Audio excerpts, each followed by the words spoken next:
नमस्कार दोस्तों, कैसे हैं आप लोग। स्वागत है आपका अमित कुमार दुबे क्रिप्टो में, जहां पे आपको क्रिप्टो करेंसी से रिलेटेड सारी इन्फॉर्मेशन एक ही जगह पे मिलेगी। आज हम बात करेंगे जो क्रिप्टो करेंसी को लेकर टैक्सेशन की व्यवस्था सरकार ने की है कि 30% तक का टैक्स क्या होता है क्रिप्टो करेंसी पे लगेगा। तो आज हम उसी चीज़ों को समझते हैं कि क्या टैक्स लगेगा, कितना लगेगा, कैसे लगेगा। इन सारी चीज़ों को समझते हुए मैं कुछ क्वेश्चन और कुछ क्या होता है FAQ के तौर पे मैं लेके आया हुआ हूँ, जिनका जवाब मैं देने की कोशिश करूँगा। और मुझे ऐसा लगता है कि सबके मन में ये क्या होता है सवाल आए हुए हैं, तो इन सारे सवालों का जवाब देने की मैं कोशिश करता हूँ। आगे बढ़ने से पहले मैं आपको स्टार्टिंग में ही बता देता हूँ, अगर आपको मेरा वीडियो पसंद आए तब भी, ना पसंद आए तब भी, दोनों ही कंडीशन में प्लीज़ कमेंट ज़रूर कर दीजिएगा। उसके बाद यूट्यूब की ओर से आपको मिला ही हुआ है फैसिलिटी मिली हुई है लाइक डिसलाइक दोनों करने की, तो दोनों में से कोई भी एक बटन ज़रूर दबा दीजिएगा। सब्सक्राइब नहीं करना है, वो आप तभी करिए जब क्या होता है आपको मेरे वीडियो पसंद आए। नहीं आते हैं आप मत सब्सक्राइब करिए, बट लाइक डिसलाइक दोनों में से कोई भी एक बटन प्लीज़ ज़रूर दबा दें। इससे मुझे मोटिवेशन मिलेगी दोनों ही कंडीशन में, लाइक के भी कंडीशन में, डिसलाइक के भी कंडीशन में। चलिए तो सबसे पहले शुरू करते हैं। सबसे पहला सवाल, तो जो सबसे पहला सवाल है वो ये है कि ये जो टैक्सेशन होगा ये क्रिप्टो करेंसी पे कैसे लगेगा, क्या लगेगा, क्या मतलब जितना हमने क्रिप्टो करेंसी में इन्वेस्ट किया है उस सब पे लगेगा या जो प्रॉफिट हमको होगा उस पे लगेगा।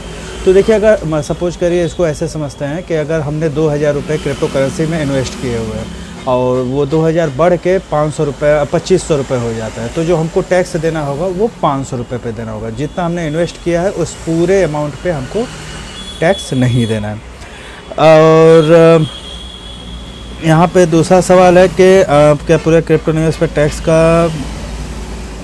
भुगतान करना होगा? नहीं, ये पूरे क्रिप्टो करेंसी पर टैक्स का भुगतान नहीं करना होगा। पूरे क्रिप्टो करेंसी जो आपने निवेश किया उस पर भुगतान नहीं करना होगा, ये मैंने जवाब दे दिया आपको। केवल जो आपको प्रॉफिट हो रहा है उसके ऊपर आपको भुगतान करना है। दूसरा कि अगर लॉन्ग टर्म लॉस के खिलाफ सेट ऑफ का क्या मतलब है। देखिए, होता क्या है कि जब कई बार ऐसा होता है जैसे स्टॉक मार्केट में जब आदमी इन्वेस्ट करता है वहाँ से उसको नुकसान हो जाता है, तो जब नुकसान काफ़ी ज़्यादा होता है तो उसको लॉन्ग टर्म में क्या होता है सेट ऑफ करते हैं। लॉन्ग टर्म में अगले कुछ सालों के लिए उस लॉस को क्या होता है कैरी फॉरवर्ड कर देते हैं, और फिर जब अगले साल हमको प्रॉफिट होता है तो उसमें धीरे धीरे उन चीज़ों को हम क्या होता है एडजस्ट करते हैं। जो हमारा प्रॉफिट होता है उससे हम क्या होता है अपने लॉसेज को एडजस्ट करते हैं। बट यहाँ पे क्रिप्टो करेंसी में अगर आपको लॉस हो रहा है तो इसको किसी भी तरीके से एडजस्ट नहीं किया जा सकता। इसको एक एग्जांपल से समझते हैं। सपोज करिए आपने 2000 रुपये लगाए हुए हैं क्रिप्टो करेंसी मार्केट में, अब वो लॉस में हो गया, मतलब 2000 रुपये आपके डूब गए। तो अब ये जो लॉस हो रहा है इसको आप सपोज करिए आपकी जो ईयरली इनकम हो रही है और ईयरली जो प्रॉफिट हो रहा है, मान लीजिए क्या होता है 1 लाख रुपए का हो रहा है, तो अगर स्टॉक मार्केट में आपने इन्वेस्ट किया होता, स्टॉक मार्केट में आपने निवेश किया होता, तो उस कंडीशन में अगर आपको लॉस होता है तो आप वहाँ के लॉसेज को अपने ईयरली प्रॉफिट से एडजस्ट कर सकते हैं। बट क्रिप्टो करेंसी में होने वाले लॉस को आप एडजस्ट नहीं कर सकते, वो आपको खुद ही बियर करना पड़ेगा। यहाँ पे कुल मिला के कहने का मतलब ये है कि अगर नुकसान हो रहा है तो पैसा आपका है, लेकिन लॉस हो रहा है तो उसमें सरकार नुकसान हो रहा है तो पैसा आपका है, लेकिन अगर प्रॉफिट हो रहा है तो सरकार उसमें अपना हिस्सा लेगी। तीसरा क्या होता है सवाल है कि अगर मान लीजिए मैंने किसी को बिटकॉइन या क्रिप्टो करेंसी या कोई NFT अगर गिफ्ट किया तो उस पर टैक्सेशन भी लगेगा। वो क्या टैक्सेशन होगा? तो उस पर जो टैक्स लगेगा उस पर उस पर्सन को टैक्स देना होगा जो जिसको क्रिप्टो करेंसी या ये डिजिटल एसेट्स दिए जा रहे हैं, उसके ऊपर कोई टैक्स नहीं लगेगा जो दे रहा है। सपोज करिए मैं हूँ और मेरा भाई है, मैंने अपने भाई को एक बिटकॉइन क्या होता है खरीद के गिफ्ट कर दिया, तो इस पे जो टैक्स लगेगा वो टैक्स पे मेरा भाई करेगा, मैं नहीं करूँगा। इसके अलावा है कि क्या अगला सवाल है कि कौन से लेन देन पर 1% तक का TDS लगेगा। तो जितने भी क्रिप्टो करेंसी से रिलेटेड जितने भी लेन देन होंगे उन सारे लेन देन पे 1% तक का TDS लगेगा। ये TDS का क्रिप्टो करेंसी एक्सचेंज कलेक्ट करेगी आपसे और फिर सरकार को सबमिट करेगी, वो फिर सरकार से ही मतलब अपना क्रिप्टो करेंसी एक्सचेंज अपना क्या होता है इनपुट टैक्स क्रेडिट इनपुट ले लेगी। अब एक अगला सवाल यहाँ पे बार बार उठ के आ रहा है कि क्या क्रिप्टो को सरकार ने मान्यता दे दी है, क्योंकि बार बार यही सवाल आ रहे हैं कि क्या होता है क्रिप्टो करेंसी को रेगुलेट करने के पीछे सरकार ने क्या होता है रेगुलेट कर ये टैक्सेशन की वजह से सरकार रेगुलेट करने के बारे मतलब जैसा सवाल उठ रहा है बार बार। तो देखिए, यहाँ पे निर्मला सीतारमन फाइनेंस मिनिस्टर ने इस चीज़ को एकदम क्लियर कट कर दिया है कि किसी भी तरीके से क्रिप्टो करेंसी को रेगुलेट नहीं किया गया है और मतलब रेगुलेट नहीं किया भी जा सकता है, ये ऐसे ही चलेगा। तो कुल मिला के देखिए, कहाँ की सरकार बैन कर देती और क्या होता है कई सारी चीज़ें फिर काफ़ी मतलब क्या होता है प्रॉब्लम होती है। और कहाँ कि सरकार ने सीधे कर दिया कि भैया 100 रुपये अगर आप कमा रहे हो क्रिप्टो करेंसी मार्केट से तो उस पर 30 रुपये हमको चाहिए 30% के हिसाब से। तो मुझे नहीं लगता कि कोई प्रॉब्लम है। अगर क्या होता है अच्छा खासा इनकम हो जाती है, अच्छी खासी प्रॉफिट हो जाती है, तो उस कंडीशन में टैक्स दिया जा सकता है सॉरी। लेकिन हाँ, प्रॉब्लम उस कंडीशन में शुरू होगी जब लॉस होगा, क्योंकि लॉस को कहीं भी सेट ऑफ नहीं किया जा सकता है।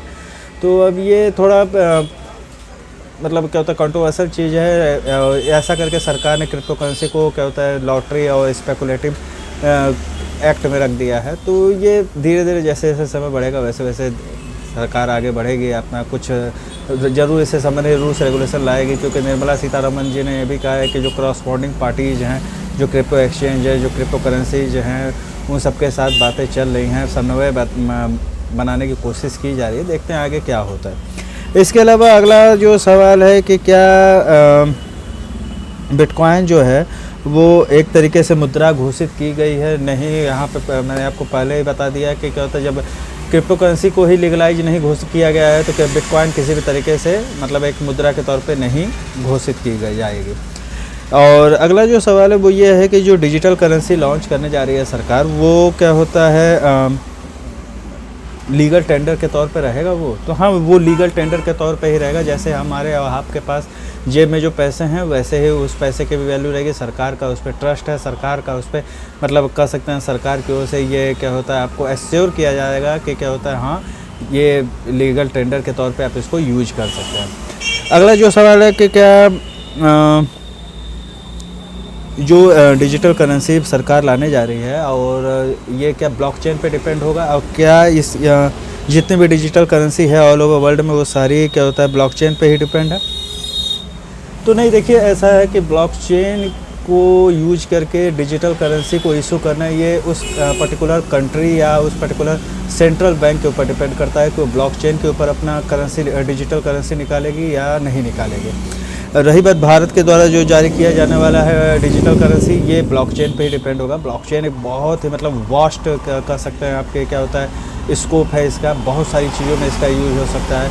और कहा जा सकता है कि जो अभी तक प्रॉब्लम आती है कई सारी चीज़ों में, जैसे क्या होता है एग्रीकल्चर सेक्टर में, फार्मा सेक्टर में कई सारी प्रॉब्लम्स आती हैं, तो उन सारी प्रॉब्लम्स को इससे ब्लॉकचेन के यूज के साथ ख़त्म किया जा सकता है। इसके अलावा कई सारी चीज़ें भी हैं जैसे स्मार्ट कॉन्ट्रैक्ट और डी ऐप और डिसेंट्रलाइज फाइनेंसिंग का यूज करके भी क्या होता है उन लोगों तक फाइनेंस की सुविधा पहुंचाई जा सकती है जिनके पास आज की डेट में भी बैंक अकाउंट नहीं है। अब यहाँ पे आपको सरप्राइज होने की ज़रूरत नहीं, बहुत से लोग ऐसे हैं जिनके पास बैंक अकाउंट नहीं है, तो और वो मतलब किसी तरीके से किसी भी फाइनेंशियल इंक्लूजन से नहीं जुड़ पा रहा है, तो वहाँ पे ये ब्लॉकचेन काफ़ी क्या होता है मदद कर सकता है।